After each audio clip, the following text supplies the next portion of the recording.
touched on this. We didn't, you know, while we were in the midst of doing it, all of our, it was a really strange time for Nancy Lee and Paige. There was a writer strike going on. All of us in the cast had massive personal problems like plaguing us.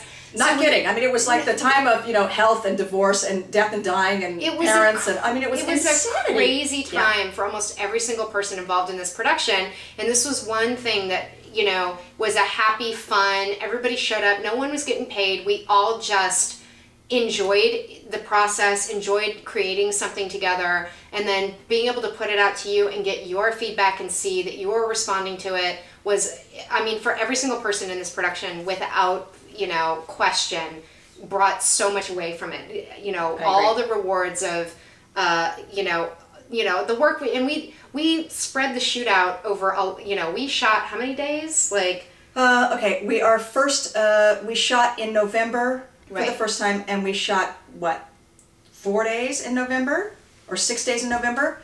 And that was for 3 episodes and 4 confessionals and a couple behind the scenes. And then we came back in January and February and shot the rest, and then we did the last episodes at Dinah in April. So we were almost 5-6 months of like a day here, 2 days there, weekends here, because we were using everybody's weekends. When the strike was over in February. So then we really had to move to weekends because everybody went back to work. Right. So it was tough. But normally in production, you shoot like for ideally for 3 weeks to a month. Right. And you do it all in a concentrated time, but we did it we spread it out, and it, you know, it added to the camaraderie. We hadn't seen people for a week or two, and it just, we created this family, and then, you know, so, and then we didn't know what we had, but we knew we had something. Right. And the response has been fantastic. We love that you guys are still asking. I'm still every single day I get MySpace and Facebook, what's going on with Three-Way. And everybody gets recognized out there too, which is so great. And that makes me very, very happy that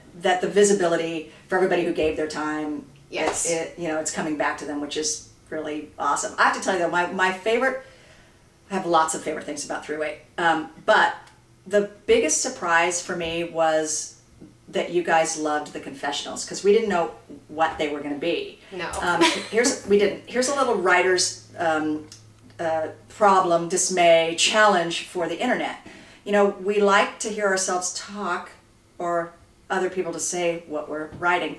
And a big part of what we do is set up backstory and exposition and explain everything, so when you get there, you know who these characters are and you can hit the ground running. Well, in the internet, you can't do that. With 5 or 10 minute webisodes, we don't get to tell you how they grew up, and we don't get to show you what happened before, and literally walk in the room, you have to hit the ground running. So we were having trouble with this because we're doing a scripted show, which meant we had to explain characters. So we ripped from, basically, and you guys had been doing this on We're Getting Nowhere, when you were doing the top model sort of stuff, which made us crack up, was you made fun of the sort of confessional moments where the models would sit in the booth and sort of rag on their housemates and all that. And they were doing that with Big Brother and all that. So we thought, so how can we take reality TV and sort of use it to our benefit? And that's exactly what the confessionals turned out to be. It filled in all the blanks of all the character and all that stuff, but we didn't script them.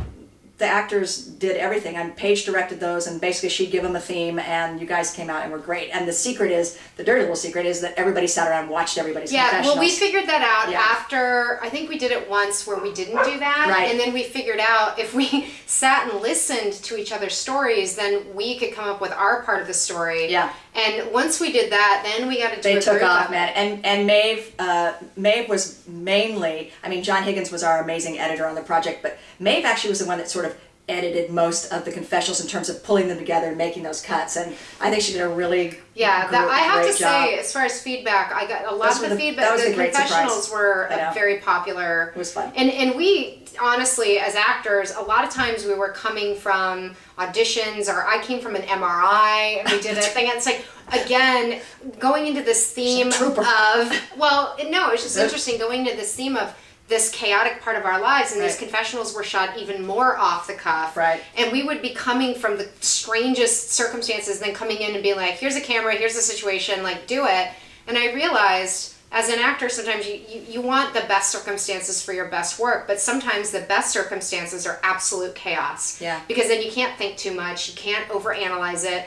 And the less that we planned together and the more that we just heard snippets of what's going on and then just went off, the better it was. Yeah, which is a basic rule of improv. And when Ben came to direct, he's a genius improviser. He's great. And Miley Ben from Reno 911.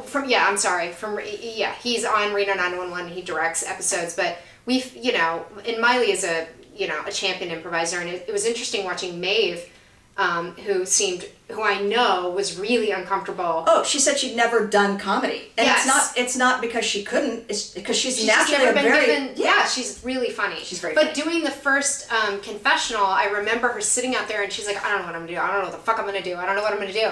And then by the end of it, to see her punchline was totally unprepared, and that was the truth. No, but that was genius. But then seeing her, 4 months later, sitting on the patio, listening to our stories, and then putting the camera on her, and you can see that she's there and she's in it, and it's like we all grew.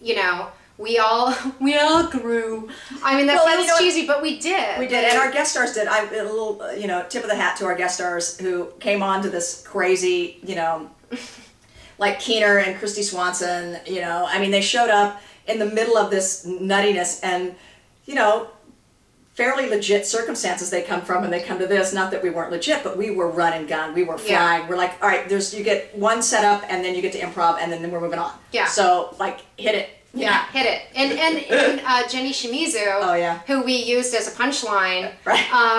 And 4 episodes later. Yeah, but I said to her, I was like, we'd love to have you on. And she goes, I'd love to. And then she watched the whole thing and she's like, Japanese girl toy. And she said it straight face. Right. And I was like, oh, fuck. Like, she's mad. And then she laughed and she totally wanted to do it. And she came in and was really funny. And it was just... We had a fantastic time with our guest stars, and again, the entire time... I feel like we're at our high school reunion. We are, I know! It was so much fun. But we didn't, I didn't get to properly take it in because I just made the assumption that, this was going to happen, second season was going to happen, within the next couple of months, so I just thought this is going to keep going. I agree. So now I know what it is that here's to Three-Way. Here's to Three-Way. And the second season, or Living Somewhere, or all of us working together again. And thank you so much for being there and caring. We really appreciate it. We do. So cheers.